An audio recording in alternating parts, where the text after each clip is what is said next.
What's up, everybody, and welcome to this week's What's on Kickstarter.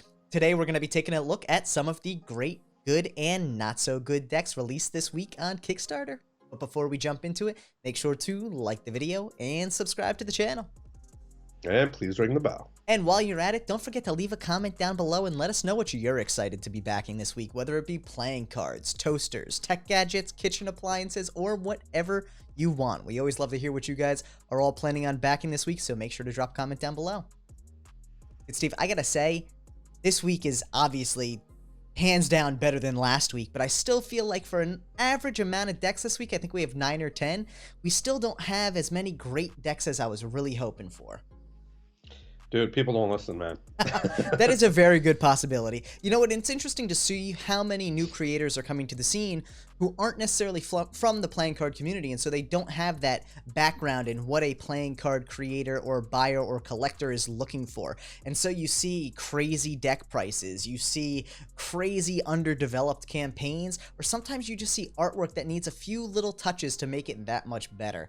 So definitely a little bit of all of those this week, but you'll all have to stick around and find out just which decks those are as we're running through the new campaigns this week. For the first great campaign of the week, we have the Beltane and Lughnasadh Celtic Festivals playing card series from Jocu Collabs. So you may know the name Jocu Playing Cards. This is obviously a collaboration between Jocu and Lughnasadh, a wonderful artist who you may know from the Dark Kingdom playing cards, won Best Joker for the Doties this past year.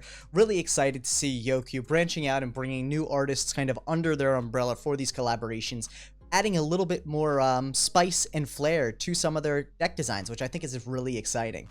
Yeah, it's got a pretty cool matchup too. You have the duality between the Dark Kingdom and, you know, the spring decks there. Absolutely, man. That's one of the really cool things I love about the Jocu playing cards usually is they always tell a very good story. It's a very detailed story, and you'll notice based on the length of this campaign, it is a longer than you would usually see campaign because that story is so well built out. We get right into it here. We see the features section mentioning Lughnasadh and Alessandra Gagliano being the two artists primarily responsible for each deck. Then you have the printed on Slimline B9 Cardamundi stock. Always a winner in my book. I love Cardamundi stock. And we see the EU, US, and UK fulfillment centers. See below for details. The one thing that stands out to me here is I would love to just see some bullet points under there saying who the fulfillment is in each of those sections, because now I have to scroll all the way down an undetermined amount to find it. And on a long campaign, you know, either linking internally or just having the information would save a lot of time. I believe EU and UK is going to be Jocu is fulfilling themselves, and then US is Brothership, which does get mentioned farther below, but would have been just as easy to put those up here as a, you know, redundant piece of data. Yeah. Beautiful looking designs. Really cool spring feel here with the maypole there, and then you have on the other back design that like granary kind of like harvest feel to it. So I always love that they go for these very natural mythology-oriented storylines. Yeah. Yeah, great put together campaign, a healthy balance between text and images, so you're not overly inundated with any of them. There isn't a vibe where you just want to keep scrolling and scrolling and scrolling because you have a ton of images. The one thing though that does really stand out to me, which I think even though this is a great campaign might even make it a little bit better, and I'm sure there was reasoning for it, the header sections just feel a little, I don't want to say bland, but plain to me in a way that they kind of... Bland is a good word. They blend in a little bit too much with the rest of the text. So, like, honestly, if I was scrolling here and I get down to it, all of a sudden I'm in the add-on section, but I don't realize I got there. And to me, I think with such a colorful deck, having colorful headers to accompany that would have really been a fun vibe for it. Yeah, I mean, you have the green and you have the yellow. That can definitely add some pop in the highlights, you know. And the other thing I would say with this too is I know they already touch on the tucks, and this little locally printed tuck box section is really more about shouting out Boschiero and Newton, which I think is great. But I think that probably should have actually gone below in the Who Are We section or above that instead of above the stretch goals. I think you really want to make sure that the campaign itself is laid out where all of the pertinent details for the campaign are available, and then you kind of get into the little bit of who are we using, the fun stuff there. So Boschiero and Newton does a phenomenal job, and I really like that Jocu shouts them out. But I think just the flow there might have been a little bit better below that section, and maybe even right before this Who Are We, or even as part of the Who Are We section. In that Who Are We section, you can't even read it. Yeah, the font is very small. yeah, it's I mean, it's useless to me. And honestly, that might be where a good use of the picture and then text itself would have been maybe a little more helpful, because then the text is a little more responsive depending on the device you're on. Yeah. And we get to the safe and shipping section. And like I said too, you know, earlier, bringing these points up to the top would have been important, because you really had to scroll all the way to the bottom to get to this information. While this information is important to have in and of itself in its own section, having it in two places never hurts, or at least having in the other places a list of the fulfillment and then all of the fulfillment details lower never hurts. Yeah, I mean, instead of adding C section below, you can say what it is. Yeah, you know, no, absolutely. Brothership for US and Jocu for the rest of the world. And it looks like, because that's technically what it is. yeah, and it looks like coming in price point at $22. All things considered, I'd say this is probably on the higher end of the range I would consider, you know, where you'd want this priced at. With some foil and embossing on the tuck, obviously it commands a higher price point than like $18, but probably 20 shipped would have been my, like, no questions asked, back this deck price. 22 puts it on the kind of on the cusp of where I'm sitting there being like, all right, do I want to back deck 1 or deck 2 if there's other decks that I'm really looking at? But again, I think it is in that price point range that's acceptable. It's just a little bit on the higher end there. Good luck. And for this week's good campaign, we have the 10-in-1 collection from Dave Koenig. So Dave Koenig is a first-time creator, and I know, Steve, you did a little bit of background research on him. He's actually a pretty well-known, we'll say social media well-known tattoo artist, right?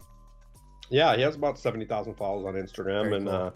I assume that's where most of his backing is coming from, seeing that I haven't seen anything about this deck on social media. Yeah, and I'm actually kind of surprised by that, and I think this falls into that category of someone outside the playing card community who maybe didn't realize how much they could tap into that playing card community and help even buffer more backers. With 70,000 people on social media plus the community of playing card collectors, this could easily double the amount of backers on this campaign.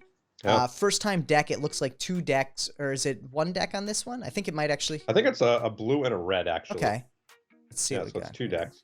Single deck. Yeah, red card decks, blue card decks. Okay, yeah, interesting way to go about it. The one thing I would say immediately off the bat, splitting these out into a red versus a blue, or being a little more clear about, that would be very helpful in this, just because the way this is laid out in the read more section, it can be a little confusing. 1 playing card deck, 2 Yeah. options. Putting that into more than bullet points might help clarify that a little bit. Also, from the jump mentioning that, I really dig the story on this, but I think the one thing that really stands out to me as well is that the story kind of stops when you get to these features section here, and then you just want to scroll through because it's just a whole bunch of images with nothing breaking up the flow and getting you to stop. Feature section here talks about the stock. Obviously, it's going to be printed by MPC, but that is an assumption there. You can see M31 linen is MPC stock, MPC game card finish, so we know it is MPC, but definitively putting MPC in the title there would be very helpful.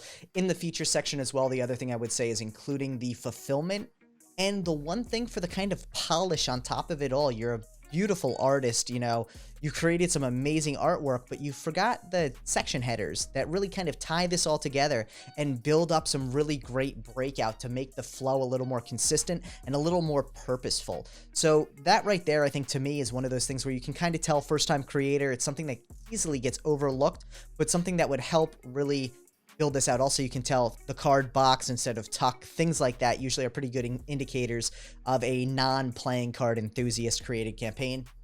The one thing that stands out to me too here is on this tuck, this almost looks like this reflection here could be like a UV spot ink or a high gloss embossing, but I haven't seen any mention of that, and I'm really curious because I can't tell if I see it in this picture because it's a little blurry. I'm curious what is going to be on the tuck, what it's all going to be about.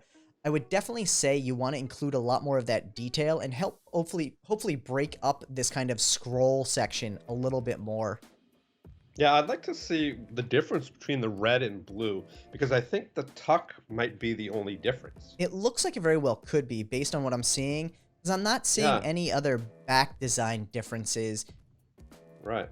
And the suits, the black suits look like they're blue. Yeah. And the red suits obviously look red, red. yeah. But other than that, you know, if you scroll up, it just shows, you know, red design, blue design, and that's the pretty much the back of the tuck. Yeah, the interesting thing too is there really isn't a lot of visibility into the back design in general, and obviously you can see it matches the tuck, but I'm almost to the bottom of the campaign before you have a standalone image that really focuses on the back design. So making sure that you have all aspects of the deck really put together in a way that you can see everything about it, you know, is important. Love the fact that they're including the archival prints as an add-on here. Obviously a very art-oriented deck, so it makes sense to go that route if people are interested in it. Yeah, man, and the one thing that I will say that stands out here is fulfillment. I haven't seen it yet, but diving into the risks and challenges, it looks like I have opened an account with Shippo, so likely self-fulfilled. Throwing that up in that top features section never hurts there as well. Same with reiterating the make playing cards is going to printing it. You want to make sure that the shipping as a factual statement, I will be shipping, blah, blah, blah, will be handling shipping, isn't included in the risks and challenges, because while there may be a risk and challenge associated with the shipping process, that is separate and apart from who is in fact going to be shipping. When you put something like that in the shipping risks and challenges, to me that's saying that gamblers or whoever you're using for fulfillment or self-fulfillment may actually be a challenge or a risk, and how are you going to address that? And it doesn't seem to be the case here. So I do like to make that distinction there between I will be fulfilling and though I am fulfilling, there may be issues that arise due to the global pandemic, shipping speeds, blah, blah, blah, whatever. Yep. And we're looking. What's the price come in at? Price point there, yeah, $35. So all things considered, $10 US shipping, going through a fulfillment service, and even going through Shippo, all things considered, Shippo's going to get you a steal of a deal. This shipping shouldn't be more than $6. That's double. Yeah. That's double the shipping cost. Yeah. I mean, a single deck is going to be $3.85. Factor in 50 cents for a bubble mailer, which is probably what these are going to be shipped in. All things considered, this shouldn't be more than $5 shipping. The one other thing I will say about that is with $5 shipping, you throw it in the mix there, you're looking at a $25, $31 deck shipped. Still doesn't bring it down far. This is an area where with MPC, I always have a concern with new creators because they look at the scale of printing cost for MPC and they say, oh my God, if I print 100 decks, it's going to cost me $9 a deck. But if I print 500 decks, it's going to cost me $3 a deck. You want to assume that you are going to hit whatever bare minimum you want to hit. Don't price your decks out assuming you're only going to make 100, because if you're only going to make 100, your goal, which I think on this one is 10,000, should be significantly lower. And with that in mind, your price point then should be no more than $20. This is no more than a $20 deck, even if that is raised UV spot ink on the top. Yeah, So, I don't even think MPC does that, but you know, obviously they do many things that we don't know about that you have to contact them personally.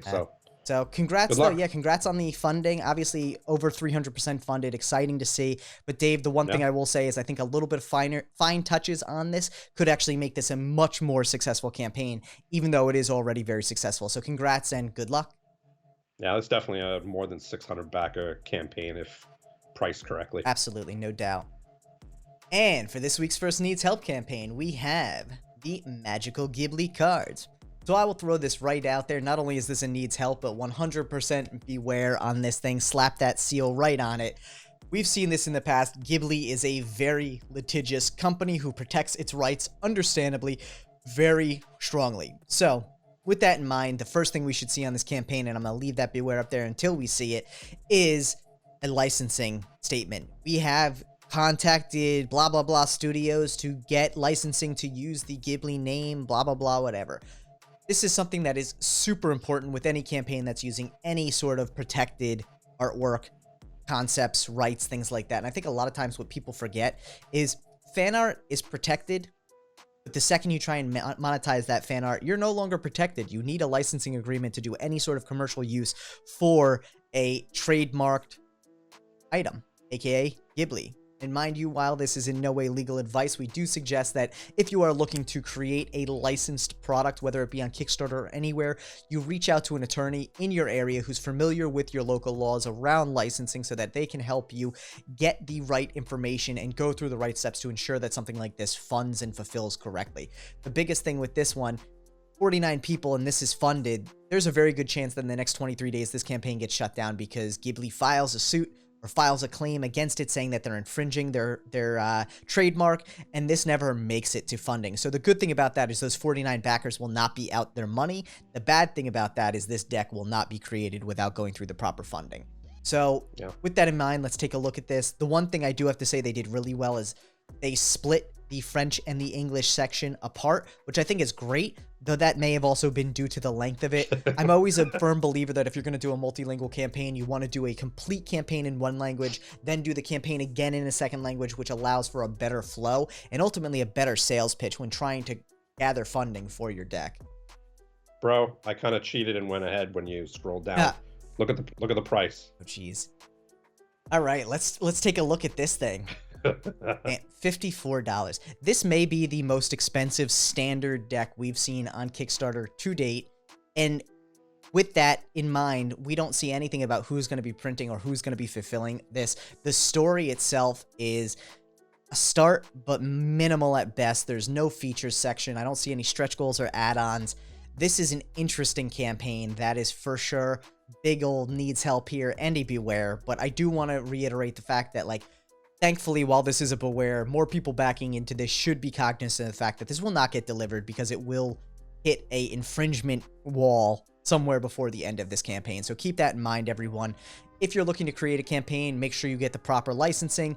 If you're looking to back a campaign like this and you don't see any information about licensing, reach out to the creator and ask them. Put it in the comments. That's what they're there for. Even if you have to back $1 to put it out there and they respond, no, we don't have licensing, or they're you know, not giving you that information, that's an immediate red flag there that you should back out of it. And God forbid you forget you're only out $1, but you're also doing a lot of good service to other backers by bringing that to light. So something to keep in mind. Again, also, you should always approach these creators in a respectful way. No need to make accusations about it, but say, hey, you know, we're curious. Ghibli is a trademarked title and artwork. Do you have any sort of licensing to ensure that you'll actually be able to print and create this deck? So, yep. Something to keep in mind. Yeah, good luck. And let's check out this week's other great decks. First up, we have the JLB Mark deck, world's first connected deck. So the one thing I'll say off the gate from this is, congrats to Jean-Luc Bertrand for amazing job funding on this deck. Obviously, you can see there's a pretty high goal on this for a single deck, but there's some technology behind the scenes on this that I really think makes it understandable that it's that much higher. Great to see that he's got so much momentum behind this. The other thing that may stand out to people on this is, again, the price point. We see that this deck is going for about $32, but if we expand this out here, we see that the deck is not only connected, which you can find out more about in the campaign, but it also includes 15 video tutorials and routines, which really adds a magic aspect to this. So obviously, being a magic-oriented deck, you're spending $32 to get 15 routines, which usually a single routine that you would download is $9.95. And then a deck of cards along with it that actually has some really cool connected functionality, which takes this above and beyond what you would see with a normal Magic deck. Yeah, really cool. Yeah, I really dig it. I'm really excited to see how well this is going.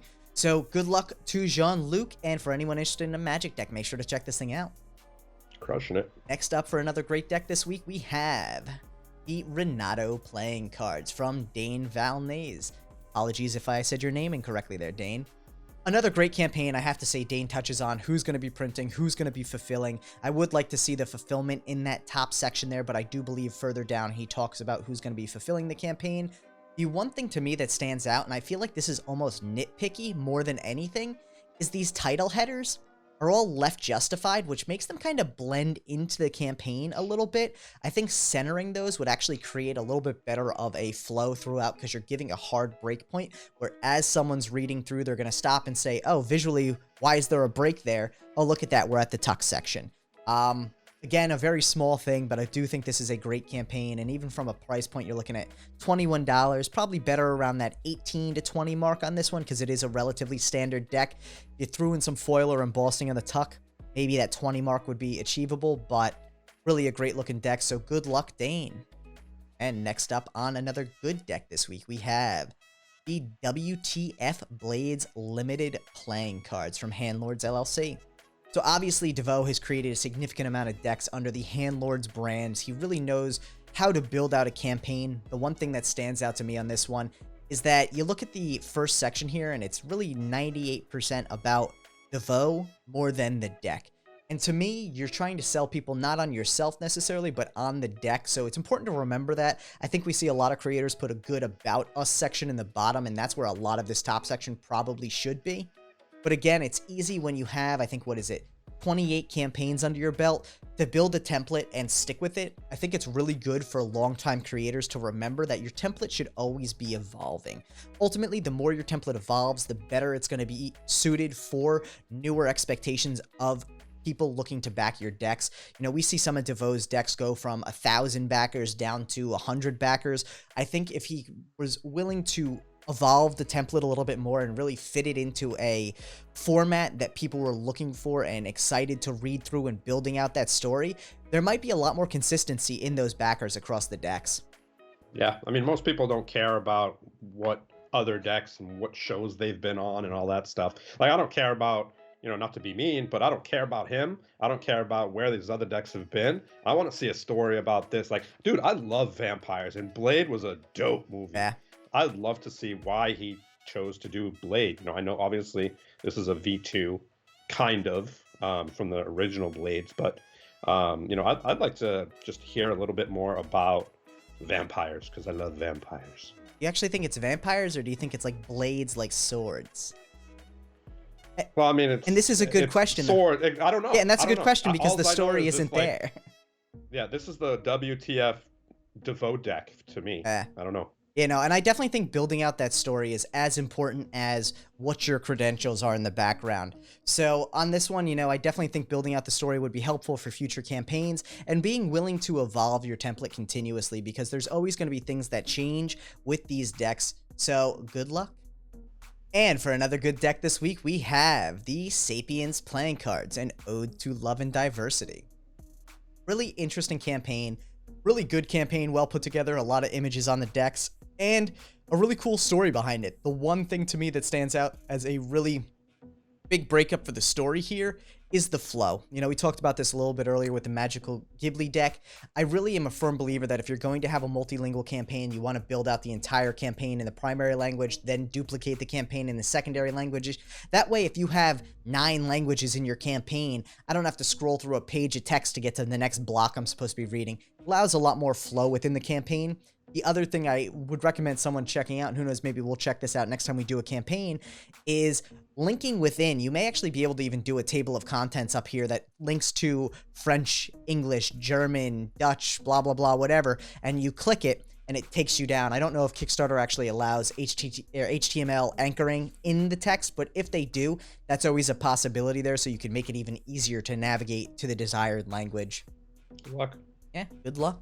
And for another good campaign this week, we have the Angel Anime playing cards. And I'll say off the bat, this is actually right on the cusp of being a great campaign. The one thing that really holds this back is the price point, and not even so much the deck price point as much as it is the shipping price point. So we take a look here, and the shipping on this deck is $11 in the US, but the thing is, it's printed right here, fulfillment by Gambler's Warehouse. Gambler's Warehouse shipping is $5 and change per deck, rounded up to $6, because Kickstarter doesn't allow you to put decimals in there. Ultimately, that shipping price should not be more than $6, so there's an extra $5 unaccounted for there. Transparency and shipping to me is a huge thing, and I really think that without that transparency in there, easily knocks this down to a good deck from a great one, because I've already started to question that transparency a little bit. The other thing I would consider on that price point too is if you're looking at this from a standard point of view, it's a $16 deck plus $6 shipping. You're putting it up to about $22. All things considered, this deck is probably high-end, best case, $20 deck. Good luck. So, yeah, good luck on this one. And for another Needs Help campaign this week, we have the Indie Rock playing cards. I have to say... That top header reminds me of, like... A ransom note? Something you see in a ransom note. Dude, no, it is really funny, and I dig the kind of vibe of it. The artwork in general, too, is really cool. Very dark, black line artwork. If this is your artwork style, it's a very cool looking deck. The one thing I will say about this, though, this needs help in every way, shape, or form. The story is very minimal. There's no printer or fulfillment information. There's no add-on, stretch goals, features section. And the price point as a whole is very high on this deck. So there's a good chance that this deck is going to have to go back to the drawing board. But I think that's a good thing. Ultimately, Ed, what I would say is you're probably better off canceling this campaign, fleshing it out, looking at some successful campaigns, and relaunching when you fully understand what people are looking for in the Kickstarter to ensure that you have a more optimal chance at success. Again, hitting all these points doesn't guarantee success by any stretch of the imagination, but they definitely get you there. You look at long-term creators who have dozens of successful campaigns, they don't just rest on their laurels of, oh, my name is blah, blah, blah. People are going to back it no matter what. My campaign can look like shit. They know that these little things make a big impact. So it's very important to check those things out. Yeah, good luck. So, Steve, what are you planning on backing this week, man? I would back the Beltane and Lughnasadh. Yeah. Lughnasadh. That's it. Dang, those tricky words. And the JLB. Nice, man. Definitely both on my list. You know, like I said, I wish there were a couple more great campaigns this week. I really do think there were some that were on the cusp and had some potential. And if they're your style artwork, some of those good ones were definitely worth backing. But on my end, man, 100% agree. I'm on board with the Beltane and Lughnasadh, and then the JLB as well. I'm excited about that JLB deck. I love the idea that they're bringing new technology and more Magic to the Kickstarter space, because I think it's an untapped market space for Magic creators right now. And for any Magic creators out there listening, if you're looking to test the market for a new gimmick you've created, Kickstarter's a great place for it, because you're really focusing on people that are interested in it. If you're not sure what the response is going to be, you may get 20 backers, you may get 1,000 backers, and Kickstarter allows for that to happen. So I think it's a great platform, and I really hope to see more Magic come into it in the future. Yeah, it allows people, sole creators to not have to go through a big company, not saying that that's a terrible idea, but it allows them to really get a crowdfunding support rather than, going to another company and losing a little bit on the back end. Yep, no doubt about it, man. So, Steve, ready for some fun campaigns this week? Let's do it. I want to see what you picked. I gotta tell you, man, and I'll tell everyone out there, I was very meticulous about Steve not picking a lamp this week, so we've broken the lamp streak. Steve sent me a link, and he was like, first question, I was like, is this a lamp? And he goes, no, and I didn't believe him, so I'm like, are you sure there's not a lamp hidden in here somewhere? And thankfully, there is not. I was actually surprised, and I'm really excited for actually both this week. So, for the first fun campaign this week, I picked the Witcher Old World box game set. I gotta say, man, I really dig the Witcher series. I enjoyed the books. I enjoyed the fact that the books were then transitioned into a video game and it subsequently a TV series. I think the really cool thing about that is this actually started out as a kind of a sleeper series. More people knew the video game than the books themselves, but now with this mass appeal because of the television series, I'm really excited to see The Witcher getting so much visibility versus what it used to have. For anyone who's into board games, this looks really cool. Price point is a little higher than games we used to play as a kid, like Monopoly and Sorry and Trouble and all those. You're coming in at around $85 shipped, but you're getting some amazing quality miniatures out of this. There's dice, there's really detailed artwork for cards that go along with it. There's the board. This game really has a lot of detail and intricacy to it, which to me is just beautiful. Dude, I have two things to say. First thing is, I have no idea what The Witcher is, which tells me that I've probably been living under a rock, because there's 30,000 people that's backed this thing. And like you said, looking at this, the longest game that I had to worry about when I was a kid was Monopoly. And I look at this, I can't even imagine how long it takes to learn how to play this game with figurines, dice, coins, and action cards and all this stuff. Interesting. Dude, games these days are a lot more complex than they used to be, but I absolutely love that aspect of it. I think they mentioned at the top that the play time on this is about 90 to 150 minutes. Yeah, ages 14 and plus. But yeah, I'm sure there is a lot of detail to it. You look at all the moving parts of this, there's probably a lot of detail oriented to it, but this by no means at 150 minutes is even a long game in comparison to some of the stuff they have now. You look at, even back in the day, though, Risk was a long one too, but it's interesting to see how much more complicated and how much more involved games have gotten these days. And again, I'm really excited to see $3.9 million raised under that Witcher name, which is so cool. Really great to see the brand expanding out and getting a lot more mainstream visibility, because it is a great story. Yeah, dude, if you look at that top picture, like the first picture right there, up a little higher, right of the board, it kind of it's like an adult version of Chutes and Ladders. It really kind of does like that, or like Candyland or something. I love it, man. Yeah. Absolutely love it. Well, hey, not that they need it, but good luck to go on board with this one. You guys did a phenomenal job, and like I said, I'm really excited to see how this plays out, because I love the mainstream visibility for a lot of these sleeper fantasy series. Good luck, man. I'll bet you need it. Yeah, dude. Steve, I am all ready for this one. Let's check out your fun campaign, man. Mine's exciting. Coming up on Steve's fun campaign here, we have the OBSBOT AI-powered auto-tracking phone mount. Dude, Yep. I'm always down for a good camera, but I'm always down for a good camera gadget, but I think that your love for camera equipment surely overshadows mine. Yeah, I mean, I actually have no need for this, but I think it's really. I mean, actually, I could, pre-COVID, when I was traveling around with a lot of musicians and stuff like that. They move around a lot, and it'd be cool to just have to stand still rather than get that motion while I'm recording. But Yeah. this is just really cool. You can set it and forget it, basically. If you're a yoga instructor, if you're doing any type of physical training with people, or even walking back and forth like this person, it tracks you and it does it like extremely smooth. Yeah. The really cool thing about this, and I think you can see right here, there's actually a camera and processing built into the mount itself. So one of the things with any competitor gimbals is that the camera on your phone, which you're using in these mobile gimbals, is not only doing the video processing, but it's also doing the tracking processing. So it uses your camera and the video that it's recording to determine when it needs to move based on that.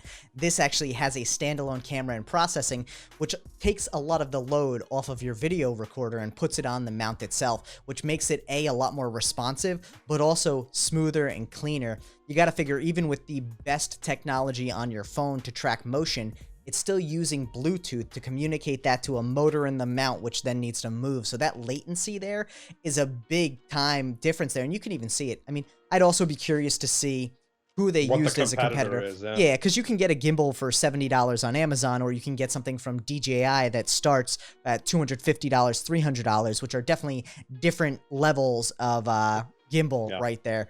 But this is really a cool gimmick and a cool kind of little gadget. And I think the really cool thing about it too is, the early bird sold out real quick, but dude, $120 for this. That's a phenomenal price point. Great. Yeah, this is really cool. I mean, if you're looking to get into an entry-level gimbal of any sort, this one is a no-brainer at $120 because you're paying very little more than you would for a bare bones one from Amazon. Yeah, and I like how you can throw it on an actual professional mount, light stand or tripod mount. Yeah, no, it's really clever. I dig it, man. Well, hey, good luck to them on that one. Again, another great one here, 3,300 backers. I always love to see, too, the length of these campaigns for non-playing card campaigns. It seems like they're all very long, but it's because there's so much detail. I really hope one day playing cards start getting to that level with the transparency that they can bring to Kickstarter. Yeah, I mean, there's a lot less getting involved in the playing card side. It's basically a deck of cards. Yeah. Unless you're JLB, then it's... Yeah, then there's a lot more to it. But at the end of the day, like, giving that transparency of your budgeting and your breakdown and your timeline and all these things, I think on playing cards, we always rely on estimated delivery, September 2021, instead of saying, here's what our timeline is upon funding. Submit the artwork in the first 3 weeks. Reach out to this supplier. Reach out to that supplier. Start processing, blah, blah, blah, whatever. This is all information we probably as creators have ahead of time. We just don't think to share it out there. And I think it never hurts to actually take a look at actually putting that information out there for our backers, because it just shows that a lot of attention to detail and thought has gone into these things. But with that in mind, we just want to say thank you to everyone who watched this week's What's on Kickstarter. Make sure to drop a comment down below and let us know what you're backing. And while you're at it, make sure to like the video, share it with a friend, and subscribe to the channel so you don't miss out on all of the awesome Deckin Around content coming to you soon. Bye.